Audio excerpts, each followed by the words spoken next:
quand je retourne chez mon père, eh bien, il a toujours la même paire de ciseaux à la cuisine de quand j'étais petite. Il a toujours la même théière. C'est toujours la même vaisselle, les mêmes verres. Les petits accessoires qu'il a dans sa maison, c'est toujours les mêmes. Même le ballon pour jouer dehors, c'est le même. Il y a des vêtements que je mets à mes enfants, c'était mes vêtements. Et tu vois, je trouve ça super. Parce que je te parle de ça il y a quoi? Il y a 20, 24 ans, t'imagines? Il a toujours tout ça. Il en a pris soin et il ne voit pas l'utilité d'en changer. Et il a raison. Aujourd'hui, on est dans une société de surconsommation, mais trop. C'est surconsommation. C'est bien dommage.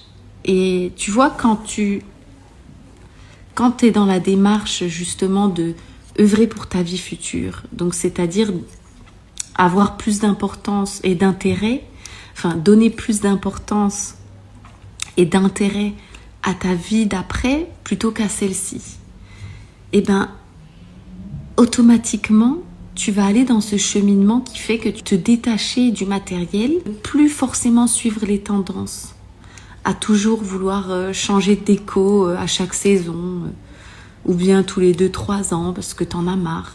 En fait non, tu vas passer à autre chose dans le sens où la déco c'est du plus, mais c'est vraiment pas ce qui importe. Donc ton intérêt il est plutôt dans la lecture, donc acheter des nouveaux livres pour t'instruire encore plus, des formations pareil pour t'édifier et puis développer des compétences, plutôt que de toujours dépenser nos argents dans du matériel qu'on va changer encore et encore. Et tu vois, il y a la preuve que c'est possible. Ça fait 24 ans, 25 ans que mon père a le même ciseau dans sa cuisine, a les mêmes scies, a les mêmes mis. Donc ça fonctionne, ça marche, c'est possible. Tout simplement parce qu'il a dit que ça marche, je vois pas l'intérêt d'en avoir un autre, sachant que celui-ci fonctionne.